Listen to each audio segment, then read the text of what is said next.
Welcome back to Coffee With. I'm behind the camera today because this hallway is a little bit narrow, but we're back with Cindy Thrana at the Big Blue House on Cherry Street.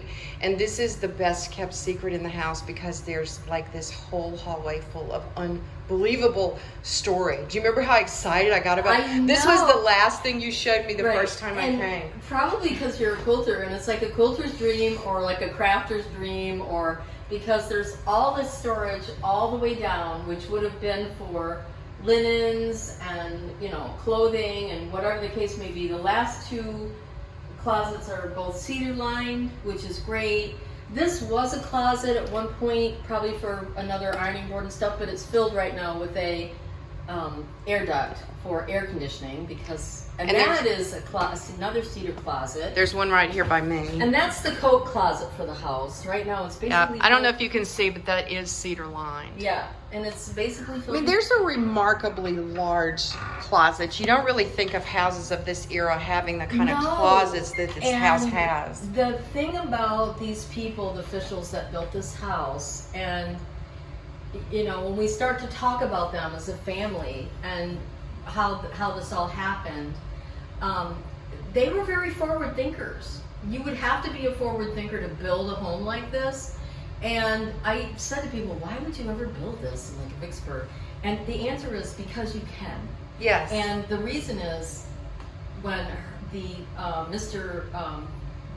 Brown died, who had the store downtown, and he left money to Mr. Fishel, but he left the lion's share of his money, of course, to his wife and his daughter. At that time, right at the turn of the century, or just slightly after the 1900s, it was $81,000. That's $2.5 million in today's money. So this was a palace. Yeah, you could do what you wanted if you had that kind of money. So that's what they did. And and also Vicksburg, cotton was king, and Vicksburg was a busy port city, and there was a lot of mercantile here. Yeah, that's what he did. It was a busy place, and people make money in busy places. Yeah, Victor Brown was a very, very successful merchant. And then they built this house. He got the daughter out of the deal. He got a job for life from Mr. Brown and $5,000, but then he married the daughter, which really put him into money.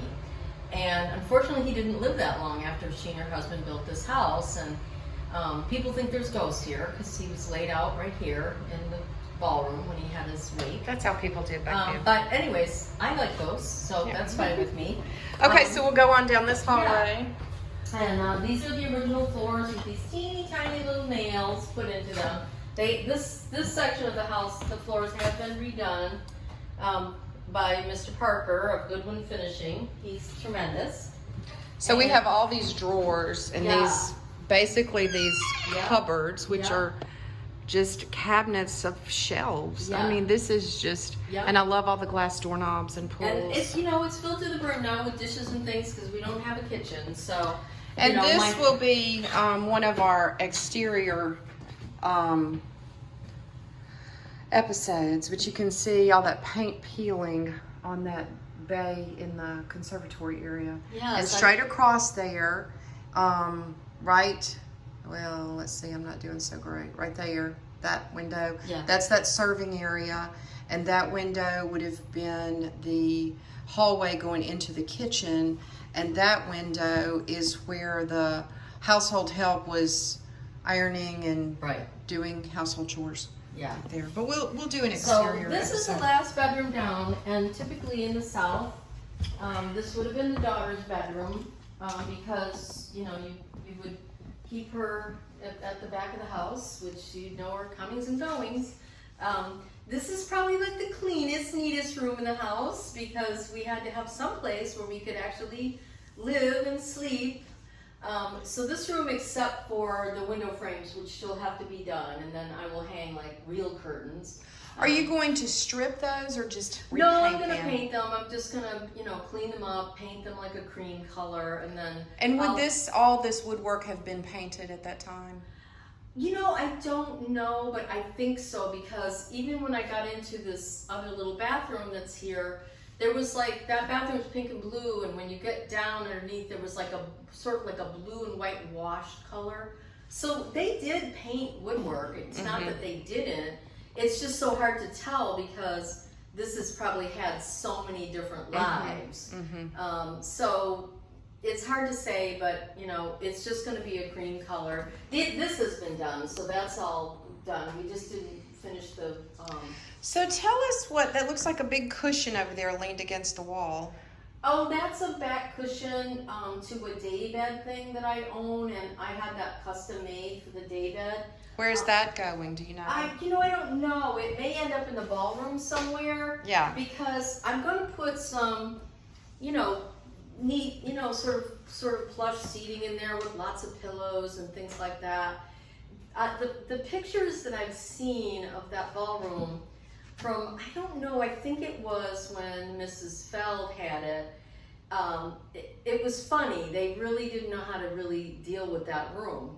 So it was very odd choices of different pieces of furniture, just kind of mix and match and thrown in there. So I really wanted to have sort of a neat vibe. And yes, there'll be events in there where it'll all have chairs and whatever, but I wanted it to have a kind of a neat vibe. And this is like a vintage piece of fabric that I found, that I bought, and then I had it all inset into this cushion. And the bottom cushion has this rust velvet piping with just the plain seat. And this looks like a very large rug. This is a huge rug. It cannot fit in this room. It's actually for the room in the middle. This came out of our master bedroom up north, but it can't fit this room. And so I'm painstakingly waiting. The plaster person, the painter, he's coming slowly, but he's coming along. So, I'm like waiting, going, when can that room get done? And what is that propped up over in the corner?